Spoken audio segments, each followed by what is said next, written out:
Assalamualaikum warahmatullahi wabarakatuh. Selamat siang. Perkenalkan, nama saya Dina Megawati SHMH. Saya merupakan dosen dari Fakultas Hukum Universitas Islam Al-Azhar, Prodi Ilmu Hukum. Alhamdulillah, puji syukur kepada kehadirat Allah Subhanahu wa Ta'ala. Untuk penempatan dosen saya dimulai dari tahun 2020. Alhamdulillah sampai dengan tahun 2025 saya sudah mengabdi selama 5 tahun, khususnya untuk konsentrasi hukum pidana. Ada beberapa mata kuliah yang saya ampu pada konsentrasi hukum pidana, yaitu antara lain pembalian hukum pidana, penitensiar, kriminologi, viktimologi, dan pidana di luar KUHP. Masing-masing bobot dari mata kuliah yang saya ampu ini sebanyak 2 SKS. Nah, untuk pengajaran saya biasanya saya lakukan dengan membuka kontrak kuliah terlebih dahulu. Semisalnya seperti contoh viktimologi, jadi saya membuka untuk kontrak kuliah, pertama perkenalan dengan para mahasiswa, kemudian kedua tentang penilaian, kemudian tentang kehadiran dan bagaimana untuk ujian UTS-nya dan sampai ujian akhir semester. Pertama-tama saya akan membuka dengan kontrak kuliah. Pengisian daripada data mahasiswa bisa dilakukan melalui akun SIAKAT yang dimiliki oleh mahasiswa, baik dari dosen dan mahasiswa bisa mengisi langsung daftar hadir mereka. Selain dari media akun SIAKAT, pembelajaran yang saya lakukan melalui media PPT yang dapat diakses mahasiswa bisa melalui akun SIAKAT, AppLink, kemudian Google Form, dan salah satunya bisa dilakukan melalui media WA Group. Ada komunikasi antara dosen dan mahasiswa. Nah, untuk durasi perkuliahan yang saya lakukan untuk satu mata kuliah itu selama 1 jam 30 menit. Perkuliahan kelas sore itu sama juga dengan kelas pagi dilakukan selama kurun waktu 1 jam 30 menit.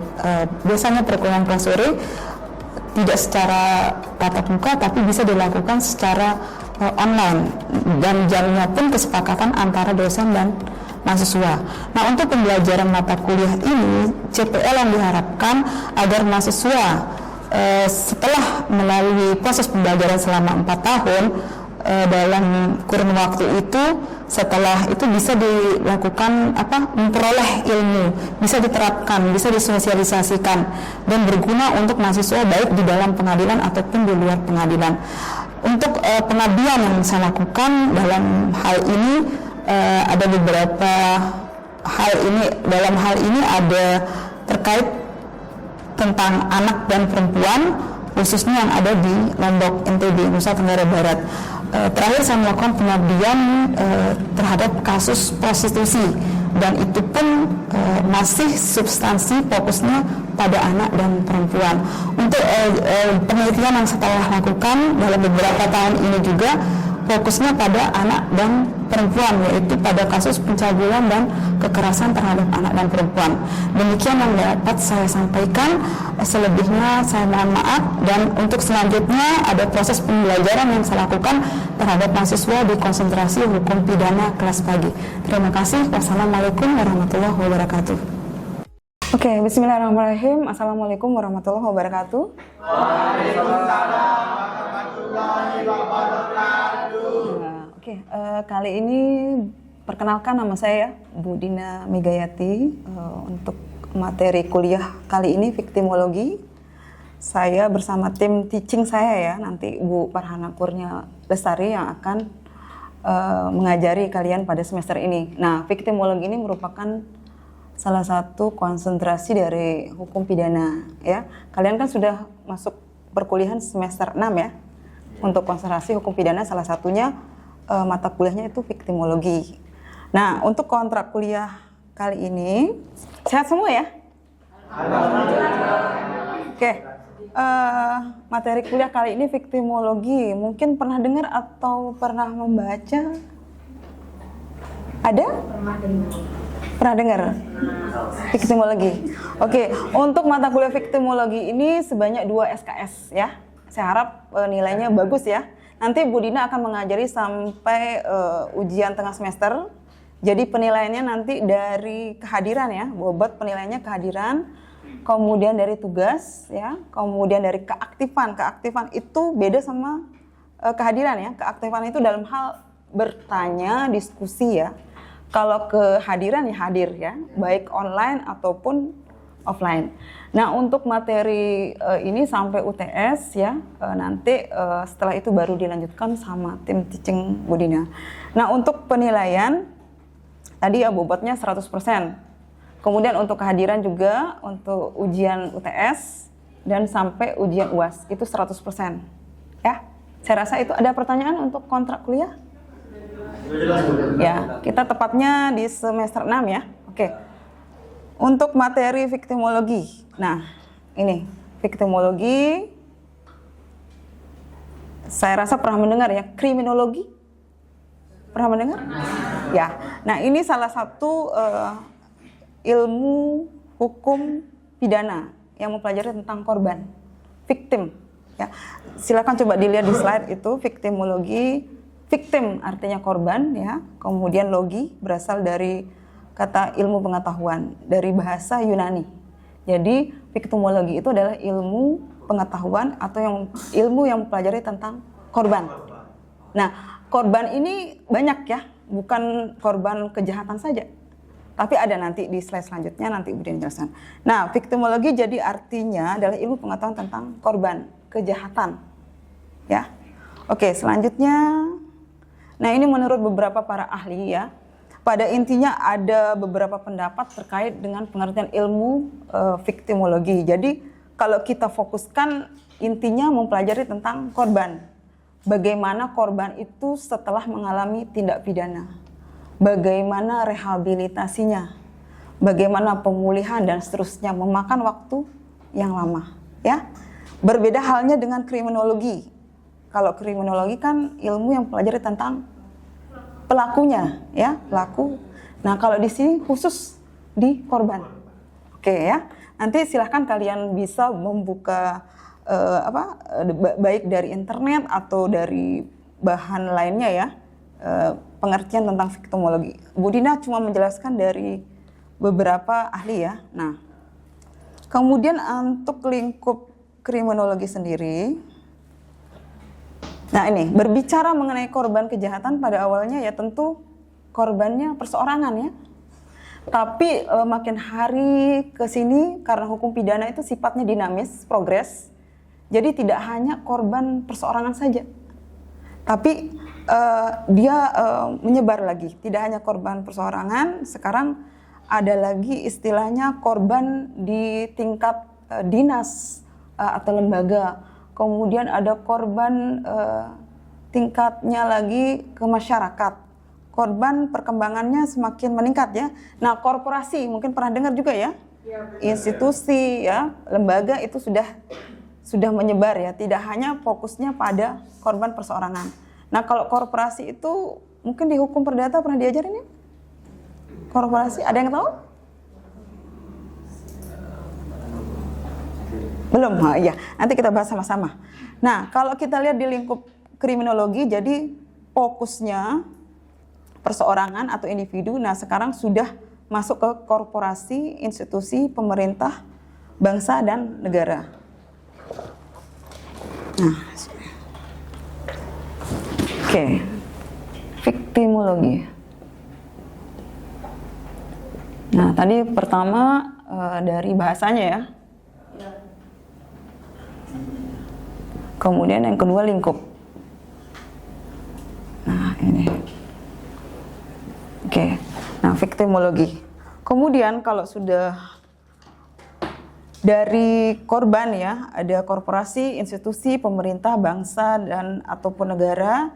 Nah, ini lebih luasnya. Korban perseorangan. Tadi ada Bu Dina jelasin perseorangan itu yang seperti setiap orang ya sebagai individu mendapatkan penderitaan. Jelas ya menderita ya karena dari perbuatan pelaku. Nah, penderitaannya itu baik jiwa, fisik, material maupun non material ya. Kemudian kedua, korban institusi atau lembaga seperti yang sering kita saksikan di televisi atau media lainnya ya. Jadi ada mengalami semacam kerugian, misalnya di institusi baik swasta maupun pemerintah. Nah, nanti contoh-contohnya saya akan jelaskan ya di slide berikutnya. Kemudian ada korban lingkungan hidup. Nah, seperti kasus banjir ya, ada korban apa yang terakhir di berita kemarin itu ada dari pabrik ya, limbah industri ya, lingkungan, itu kan termasuk korban ya. Nah, itu artinya lari ke korban lingkungan hidup ya.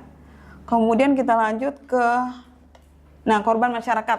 Jelas ya. Kalau masyarakat ini sudah tentu aspeknya selain ke fisik, mental ya, psikis, juga ekonomi ya, berpengaruh. Kemudian hak sosial, budaya dan sebagainya. Ini jadi luas. Jadi tidak hanya perseorangan tapi sudah masuk ke lingkup pemerintah, swasta dan sebagainya. Mudah bisa dipahami? Oke. Kasih. Nah, selanjutnya, bagaimana kedudukan viktimologi? Tadi ada saya sebut kriminologi. Ya. Bagaimana kedudukannya? Sejajar, setara. Ya. Ini satu mempelajari pelaku, ini satu mempelajari tentang korban. Ini ilmu hukum yang baru. Ya. Jadi kedudukan sejajar. Kalau ada soal nanti UTS atau segala macam ya dijelaskan bagaimana hubungan antara viktimologi dengan hukum-hukum yang lainnya ya sejajar.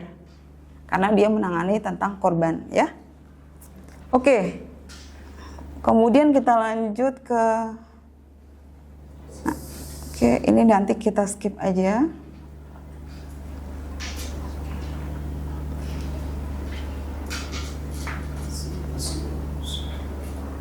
Nah, ini pengertian saja ya. Nah, kalau kita langsung ke pembagian viktimologi sendiri ada 3 ya. Bisa dilihat di slide yang Bu Dina tampilkan.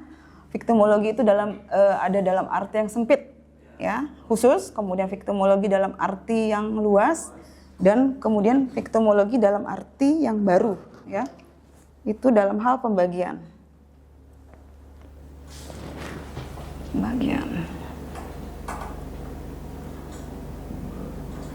Dalam arti luas, sempit dulu ya. Dalam arti luas dan baru. Nah, seperti apa? Silakan coba kita lihat di slide-nya. Kalau dalam arti sempit, ilmu pengetahuan empiris nyata ya. Ya, karena sudah terjadi, tindak pidana itu sudah terjadi dan ada korban. Jadi empiris. Ini berkaitan dengan korban dari kejahatan atau perbuatan yang dapat dihukum. Sudah jelas ya. Itu sudah ada di pengertiannya viktimologi secara sempit. Nah, kalau secara luas ya, general viktimologi itu mencakup seluruh ilmu pengetahuan tentang korban pada umumnya. Nah, termasuk dalam lingkup ini meliputi korban dari perbuatan yang dapat dihukum. Nah, di situ ada contoh ya, kecelakaan lalu lintas, kemudian kecelakaan kerja ya, banyak ya. Kemudian bencana alam ya. Kemudian korban dari masyarakat dan dari negara. Itu sudah dalam pengertian arti luas ya. Kemudian kalau dalam viktimologi baru, neo viktimologi ya. Nah, di sini ilmu pengetahuan tentang korban yang mencakup korban penyalahgunaan dalam hal pelanggaran HAM. Sudah diajarin mata kuliah hak asasi manusia? Hukum. Oh ya. Nah, di situ termasuk pelanggaran berat ya.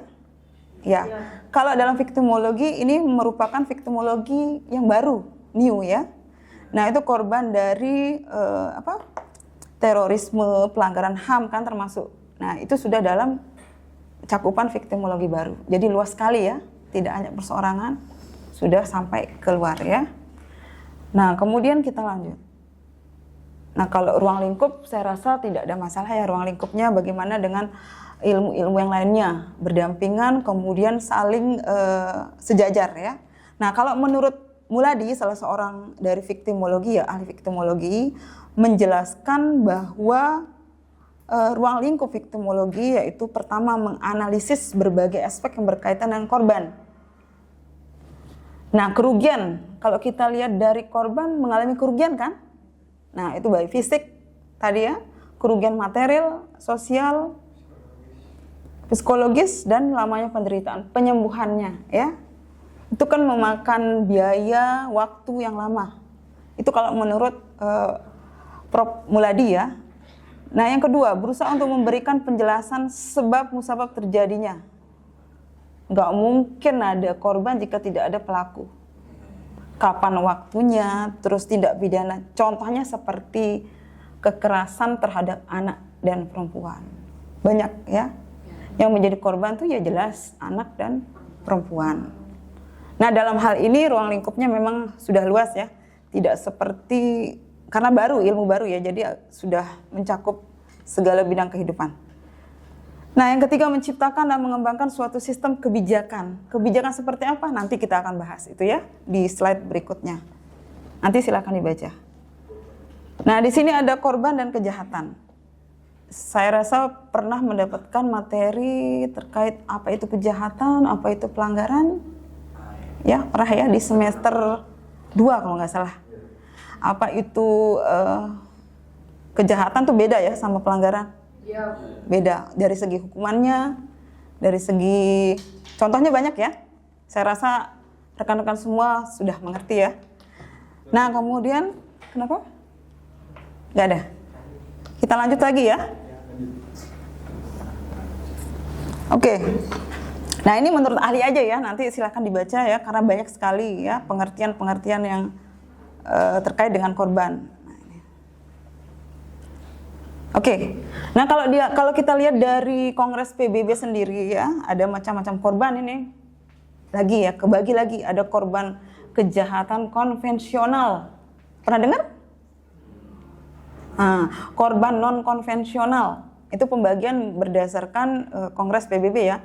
Kemudian yang ketiga, korban kejahatan akibat penyalahgunaan kekuasaan, yaitu pelanggaran HAM ya. Seperti yang saat ini ya terjadi genosida ya yang di Israel ya, masih terjadi ya. Mudah-mudahan tidak berpengaruh kepada negara-negara lain ya. Nah, itu menurut Kongres PBB. Jadi perbedaannya banyak ya dari para ahli ya. Nah, kita lanjut sekarang setelah tadi dari pengertian viktimologi, lingkup pembagiannya, kemudian tadi pengertian secara umum ya, khusus sudah. Nah, sekarang kita lanjut ke tujuan viktimologi. Sebelumnya ada pertanyaan enggak? Sebelum kita lanjut, boleh? Siapa namanya? Randy Sorbang. Oh ya, oke Randy, silakan. Kita kan berbicara terkait dengan viktimologi yang mempelajari tentang korban. Nah, ketika ada korban dari suatu korporasi, siapa yang mempertanggungjawab, apakah perseorangan ataupun korporasi tersebut? Oke, ya bagus pertanyaannya. Makasih Randy ya. Oke, tadi Bu Dina sempat menyinggung tentang korporasi, ya. Jadi misalnya kayak PT atau CV ya di Perdata pernah dijelasin ya. Jadi itu ada direktur ya, komisaris kan, ada strukturnya kan. Nah, jika staf atau kepengurusan misalnya ada pegawainya yang melakukan suatu tindak pidana, ini pelaku ya, bukan korban lagi nih ya, melakukan suatu tindak pidana, siapa yang bertanggung jawab? Apakah yang bersangkutan atau korporasi? Itu pertanyaan tadi ya. Nah, dalam hal ini korporasi, karena dia masih di bawah naungan. Dia sebagai pekerja dia melakukan sesuai arahan pimpinan kan. Jadi yang bertanggung jawab korporasinya. Misalnya PT apa ya? Kalau kita lihat ya? PT Aman ya. Pegawainya atau stafnya ataupun direksi, enggak mungkin direksi ya. Pegawainya melakukan suatu tindak pidana yang menimbulkan banyak penderitaan kepada korban. Siapa yang bertanggung jawab dalam hal ini? Korporasi. Itu ya? Cukup? Ada lagi? Boleh? Ya, silakan Andi. Baik. Pertanyaannya singgung tadi sempat disinggung bahwa seperti yang kita ketahui saat ini bahwa hukum viktimologi ini merupakan ilmu hukum yang baru. Nah, pertanyaan itu adalah bagaimana kedudukan hukum viktimologi dengan hukum lainnya? Ya, tadi Bu Dian sudah jelasin juga ya. Jadi sejajar kalau kriminologi tadi sama berdampingan ya. Jadi seperti hukum positif ya. Saya rasa pernah diajarin ya hukum positif. Nah, jadi hukum positif itu terdiri dari hukum Islam, hukum adat ya. Baru ke hukum barat. Ya. Jadi pada awalnya sama seperti itu. Jadi kriminologi sejajar kedudukannya karena saling ini untuk penanganan pelakunya. Nah, yang untuk viktimologi untuk korban. jadi sejajar. Sama-sama saling apa istilahnya? Ya, berkaitan. Sejajar intinya ya. Seperti itulah, seperti hukum positif kedudukannya sejajar karena merupakan hukum yang berlaku pada suatu masyarakat, hukum yang hidup. Walaupun sudah ada sanksi dari misalnya sanksi mohon maaf pembunuhan, sanksinya sekian, tapi hukum adat tetap itu ada berlaku di Sumatera kalau nggak salah itu. Tetap berlaku. Karena Indonesia memang ada hukum Islamnya, hukum adatnya, dan hukum barat. Ya, saya rasa itu Andi ya. Itu cukup ya? Ada lagi? Atau saya lanjutin? Oke, saya lanjut ya? Ya, ini tujuan dari viktimologi. Ya jelas ya, tujuan viktimologi ya. Karena korban menderita, baik fisik ya, baik materi ya, luka fisik, kerugian materi, sosial, psikologis. Saya rasa kalau korban tuh psikologis tidak bisa diobati dalam sehari 2 hari. Ya, benar kan? Dari dia sudah menjadi, misalnya dia terkena, mohon maaf, pelecehan seksual. Ya, terutama terhadap anak. Nah itu penyembuhan, pemulihannya mungkin saya rasa sampai seterusnya ya. Trauma segala macam. Ya, luka batin betul. Jadi baik kerugiannya ya mungkin butuh psikolog, butuh dia dokter karena untuk mengobati traumanya. Trauma ya. Oke, saya rasa nggak ada masalah itu ya. Intinya sudah. Nah, lamanya penderitaan tadi ya, jadi butuh dana juga dari pelaku mungkin ya. Sudah, bukan mungkin ya, jelas harus dia memberikan ganti kerugian. Dalam hal ini penderitaannya sepanjang hidup, apakah dia pengobatannya dan segala macam, jadi butuh waktu. Nah, perhatiannya pemerintah dalam hal ini yang masih kurang terhadap korban, ya, karena kalau kita lihat di proses peradilan pelaku, berapa hukumannya pelaku, bener nggak? Iya kan? Kita lihat berapa nih yang pantas hukumannya seperti pelecehan seksual. Sedangkan korban seolah-olah tidak ada keadilan di situ. Padahal semestinya korban ini yang harus diutamakan. Iya kan? Nah, bagaimana kedudukannya tadi itu makanya saya singgung ya, kedudukan korban dalam sistem peradilan pidana. Ya selama ini kalau menurut Bu Dina sendiri belum adil. Ya. Karena pelaku sudah dihukum sekian tidak sesuai, banding lagi. Korbannya harus tahu dong, sampai mana nih proses peradilan saya? Saya korban dari perdagangan, misalnya perdagangan anak ya. Banyak ya kasus, tapi saya tidak sebutin di daerah mana. Cuma memang banyak perdagangan anak dan perempuan. Siapa yang menggantikan kerugian bagi kami? Misalnya sampai ke luar negeri, sudah sampai ke luar negeri, ternyata diperjualbelikan. Nggak bisa pulang ke daerah masing-masing. Iya kan? Kemana mereka harus mengadu?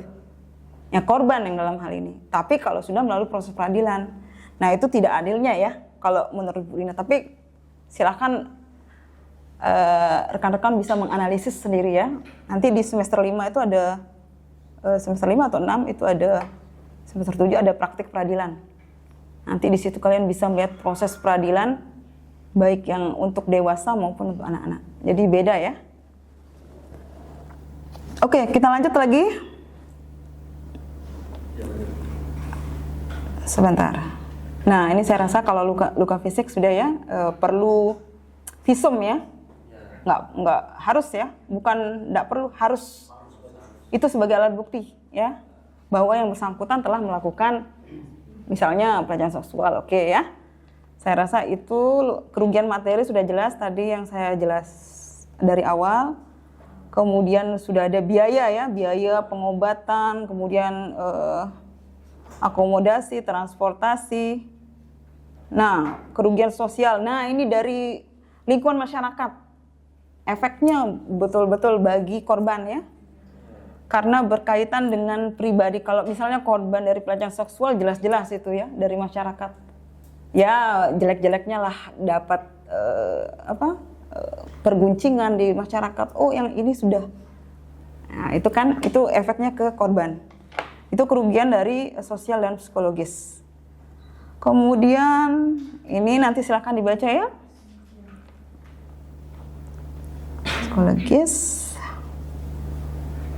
Nah, ini lamanya penderitaan tadi tidak bisa kita hitung dengan 1 hari, 2 hari, atau sebulan, 2 bulan, tidak. Itu berlangsung lama. Jadi korban dapat mengalami penderitaan yang berkelanjutan. Misalnya kemana nih harus minta ganti kerugian, minta untuk pembayaran pengobatan, dan lain sebagainya. Ini yang masih menjadi pertanyaan ya. Sebentar. Nah ini, kalau kita lihat dari sistem peradilan pidana, tadi Bu Dina pernah menyinggung di bagaimana kedudukan korban. Kalau Bu Dina bilang belum adil ya. Terus belum ada perlindungan hukum secara baik ya bagi korban. Kemudian dari putusan hakim pun sendiri rasanya ada yang tidak tidak menerima keputusan. Misalnya hakim memutuskan bahwa yang bersangkutan dihukum 10 sampai 15 tahun. Mungkin dari korban merasa keberatan, tidak sesuai dengan apa yang telah dilakukan si pelaku kepada saya. Itu keberatan ya. Nah, bisa sih melakukan banding, kasasi, dan proses selanjutnya, tapi memakan waktu yang lama ya. Prosedur yang semakin lama. Nah, bagaimana kedudukan korban dalam sistem peradilan pidana itu SPPP ya, SPPP, sistem peradilan pidana. Nampaknya belum ditempatkan secara adil. Hal tersebut cenderung berimplikasi terhadap 2 yang fundamental ya, baik itu perlindungan maupun putusan hakim. Nah, ini dia ya. Nanti kalau ada pertanyaan, silahkan dijawab seperti ini ya. Oke. Nah, ada pertanyaan sebelumnya terkait dengan sistem peradilan pidana? Oke. Ana, yuk silakan. Jadi tadi Bu menyinggung tentang perhatian terhadap korban tindak pidana. Iya. Apa saja pertanyaannya?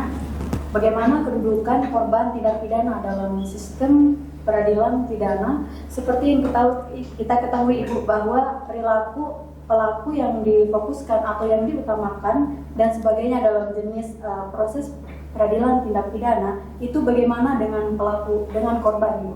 Ya. Tadi ada sejelasan dikit juga ya terkait pelaku yang lebih diutamakan ya, dari penyidikan, kemudian penuntutan sampai putusan hakim. Ya kan? Pelaku ingkrahnya berapa tahun putusannya. Kalau korban sendiri memang tidak adil ya. Belum ada rasa keadilan.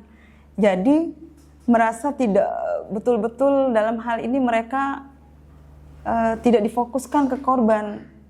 Nah, kemana nih mereka ini akan mengadu? Itu yang menjadi pertanyaan sampai saat ini. Tidak adil kalau menurut Bu Dina ya, tapi nanti kalian sendiri bisa analisis ya.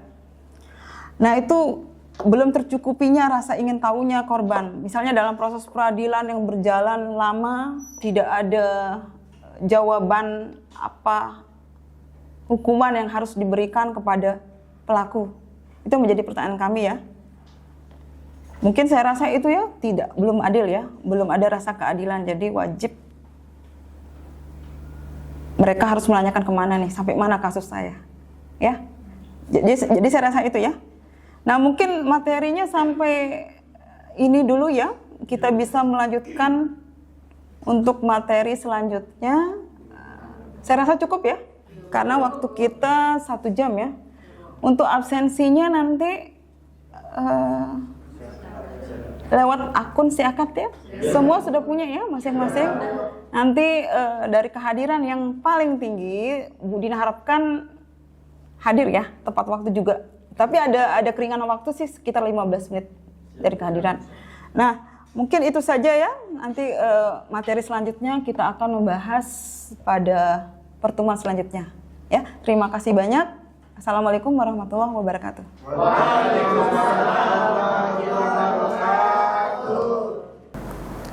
Demikian video pengajaran yang saya sampaikan pada mahasiswa kelas pagi semester 6 untuk konsentrasi hukum pidana dengan mata kuliah viktimologi. Semoga bermanfaat. Kurang lebihnya saya mohon maaf. Terima kasih. Wassalamualaikum warahmatullahi wabarakatuh.